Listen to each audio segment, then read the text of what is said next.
मोनसेनि उनाव गुबुन मोनसे दोलोनि हानजा सुरनाय आरो मेल मिटिं खुंगासिनो बिपिएफआ दिनैबो गोजोन खौसेथि आरो जौगाथायनि थाखाय बिपिएफ दोलोआ हानजा सुरनाय आरो सुबुं सांग्रांथि मेल खुंफुंदों। कक्राझार जिल्ला बावखुंग्रि ब्लक कमिटि बिपिएफनि बानजायनायाव कक्राझार सहरनि बाजाराव दिनै मोनसे गोख्रों हानजा सुरनाय जायो। बिपिएफनि आफादगिरि हाग्रामा महिलारि काम्फा बरगयारि, बारग' मन्त्रि प्रमिला रानी ब्रह्म, एमसिएलए दनेश्वर गयारि, देरहासार बसुमतारी, प्रकाश बसुमतारी आरो गोबां बिपिएफनि हेफाजाबगिरि रायजो राजाफ्रा बाहागो लादों। बे हानजा सुरनायनि गेजेरजों बिपिएफनि दैदेनगिरिफ्रा आथिखालनि इउपिपिएलनि दैदेननाय सरकारखौ गोख्रों रावजों सोंखारिदों। जोङो बिपिएफ दलोआ रायजो राजानि थाखाय दोलो। बेखायनो दा बिटिसिआव जि जागासिनो दङ बा जोंनि देशआव राजनैतिक भाबै मा जागासिनो दं बेफोर खोथा बाथ्राखौ रायजोफोरनो जोङो खोन्थानो होननानै मोनफ्रोमबो समस्थियाव मोनसे जोङो मिटिं लादों, रेलि लादों।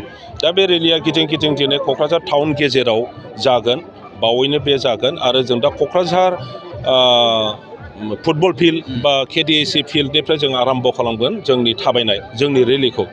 दा बे रेलियाव रायजो राजाफ्रा बयबो बाहागो लादों। नोंथांमोना नुनो मोनगोन जेरावबो हाजार मानसिया बाहागो लाफादों। मानो जे दानि बिटिसि सरकारनि जि मावनाय दांनाय, जि खामानि बेखौ नुनानै रायजो राजाफ्रा आंगायबाय।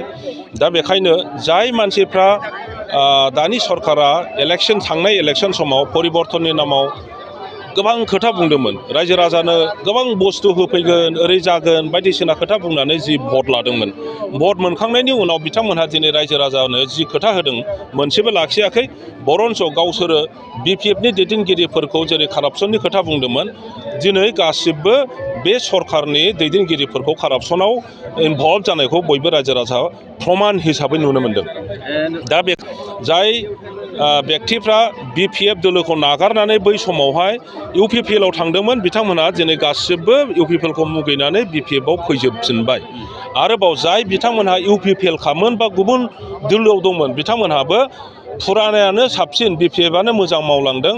दा बिटिसिआव जि दालां, बान्दो, स्कुल, कलेज, क्लाब, बाजार बायदिसिना इरिगेसन जेसेबां डेभेलपमेन्टनि खामानि जादों गासिबो बिपिएफ दोलोआनो बानायलांजोबखानाय होननानै बयबो दिनै बुजिफिननो हादों। बेखायनो बिपिएफआव होंगो दोंगो दिनै बयबो ज'यै लैहोर हाबफिननो दिनै फैफिनजोबदों। गोदोनिफ्रायनो बयबो मोजां मोनखादों। बिनि खारना जाहैबाय हाग्रामा महिलारिया बयनिबो माने सासे श्रेष्ठ नेता, माने अनजाथाव नेता, फुजिजाथाव नेता, लिडार। बे हिसाबैनो माने बिपिएफ दोलोखौ गोदोनिफ्रायनो बयबो मोजां मोनखादों। खिन्थु माने इउपिपिएलआ थांनाय इलेक्सनाव ओरैबायदि अपप्रचार खालामदों जे सेल्फ हेल्प ग्रुपफ्रा 75,000 मोनगोन आरो माने न'खर साख्रि मोनगोन, बेफोरबायदि होननानै प्रचार खालामनायावनो जोंनि रायजो राजाफोरनि गोसोआ बोदोर बावलि जादोंमोन। माने बयहाबो गथ' गथाय दं, न'खराव माने बेखार सेंग्रा सिख्ला दं। बे हिसाबैनो माने दे होमबालाय जोङो जेराव थांबा साख्रि मोनगोन बेखौ साननानै जोङो नैबेखौ होनाय दिनि खिजानि जायलाय खोमा बेखौ साननानै माने थांनाय बाराव माने नैबे एसेम्ब्लियाव माने इउपिपिएलनि केन्डिडेटनो भटखौ होदोंमोन। खिन्थु थांनानै नुबाय माथो जेबो गैया, लाथिख'। मा जों थगायजाबाय। बे थगायजानायखौ दिनै बयबो माने एखेबारे रोदा मोनदांजोब्बाय, रोदा गासिबो नुसारजोब्बाय जे जोंखौ थगायनानै जोंनि भटखौ लादों। बेखौ नुनानै दिनै रायजोफ्रा आरोबाव फिन उल्था माने हाग्रामा महिलारि दोलो बिपिएफजों दिनै फैफिनबाय। हाग्रामा महिलारिखौ आरोबाव लाबोफिनगोन। आरो आंखौबो होनो जेनेबा एबार खुनु खोथा गैया बायद', माने खुनु सिन्था गैया, बे खोथाखौ होनो जोंनि रायजो राजाफ्रा गासिबो होनो, माने हारसा बर' गासिबो बे बाथ्राखौ होनदों। गतिके बे जोंनि टाइम, बे समखौ लानानै जों दिनै ओंखारदों।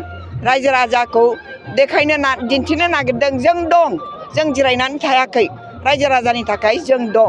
बेखौ दिन्थिनो थाखाय जों दिनै माखासे प्रग्रामखौ लाबाय थादों आरो ब्लके लादों। दिनै बे टाउनाव लादों, टाउनाव खेबसेनो लाजाया हिसाबै रेल लाइन ओरै मोनसे, रेल लाइन हरै मोनसे बेखौ लादों आरोखि। टाउननि मानसियाबो एखेबारे माने माबाथारबाय, फेदाब।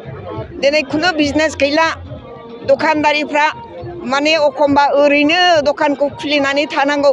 एखनबा 200 थाखानि खुनुरुखुम बिक्रि जायो बिजनेसा जेबो गैला बाजारा मन्दा जोंनि आइ मावफोर माने हाथायाव माने जोंनि मैगं थाइगं फाननानै जाग्रा बिसोरहाबो माने बेबायदि अबस्था बे हिसाबैनो दिनै गासिबो लेभेलनि आइ मावफ्रा बिदा फंबायफ्रा दिनै बुजिबाय जोङो थगायजाबाय जों हाग्रामा महिलारिखौनो जोङो लानानै जोङो BTCआव आलो गोजोनै जों रायजो जाफिननांगौ होननानै दिनै साननानै रायजोफ्रा लोब ओंखारबोदों।